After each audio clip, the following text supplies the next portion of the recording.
Motivation is what gets you started. Habit is what keeps you going. Jim Runyon. My friends, each and every day, 10 to 15 minutes, that's all we ask. Let's look at how this new week starts at the close of the markets on Monday, getting ready for Tuesday. Stocks and bonds and Bitcoin are up. Gold pulling back pretty strong.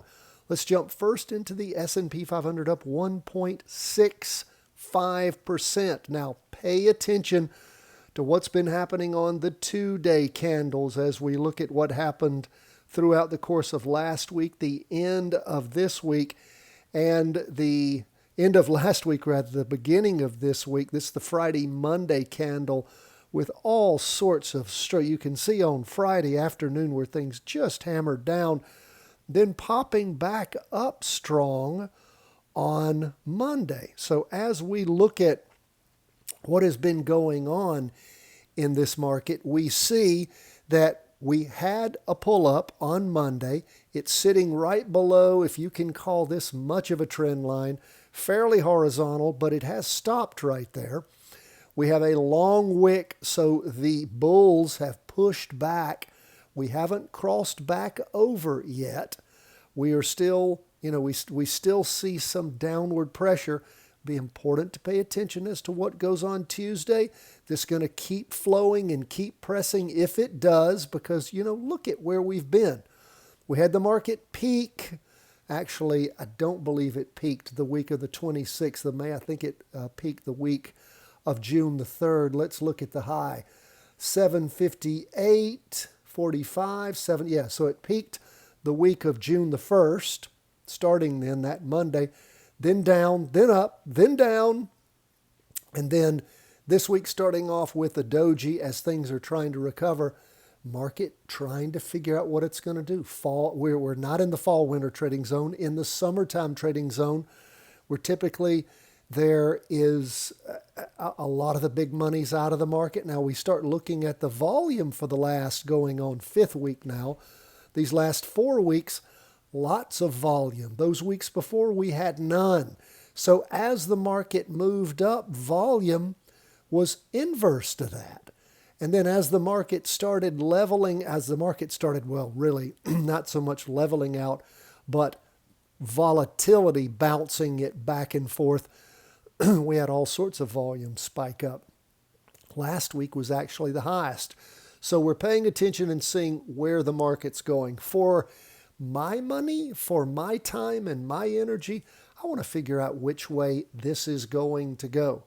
Because it's going to go what? Up or down, right? It's a binary decision. Right now, well, today, it's moving up. But these past many days been moving down. Now, the exuberance we see as we start this, moving into the 4th of July, middle of summer, everything happening, and all the stuff going on in the Middle East, got to see how that's going to shake out. And that's what that's really telling us, is that nobody knows. One week they're excited, the next week they're down. Next week they're excited, the next week they're depressed. This week starting off positive, but it could all fall to nothing. So pay attention. You can sure be keeping your powder dry, waiting to see what catalyst is really going to rock things today up. Now, I was talking about a horizontal trend line. Well, that's what we have here on QQQ. We got nothing, okay? Nothing. Up 2.49%. When we draw whatever kind of trend line we can draw, we're still below it on the half day. We can still see that the red candle is below. So we'll be paying that. And again, this red candle on the Heikin Ashi, that's coming from all the down movement last week.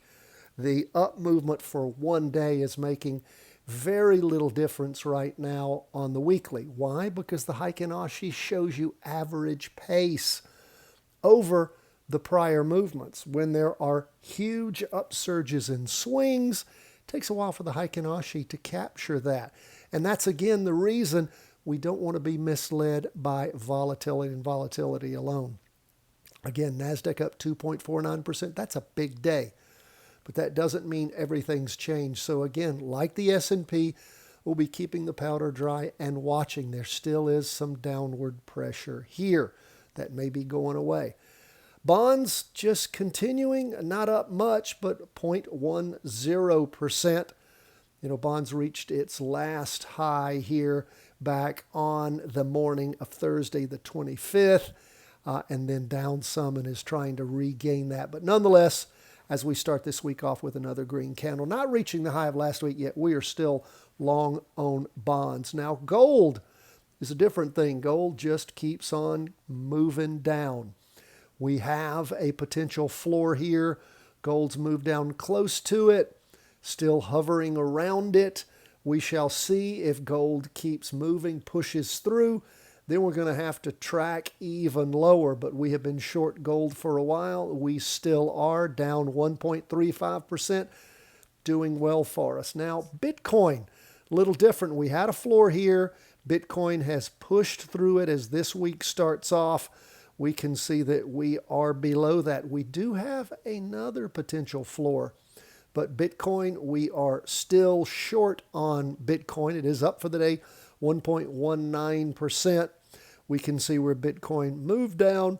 Its interim low was back on Thursday, the 25th, and since then hasn't hit that low again, just sort of sliding sideways. So still bearish on Bitcoin, still watching it push back, and as it pushes through this prior potential floor, doesn't look like it's coming back anytime soon. But again, everything's subject to change. We are still short Bitcoin. BITI is our single inverse that you can sure practice trade on Bitcoin. That is where we are, my friends, as the market has closed on Monday. We get ready for Tuesday. Patreon members, we have already sent out to you your trade execution summary grid and your 5-day plus analysis and forecast. So please use that accordingly. Hope you find it all helpful. Again, we're not a stock calling, bond, Bitcoin, or gold calling service. We're an education firm. We want you to practice trade with us. God bless. All the best from the whole team at Charting Wealth.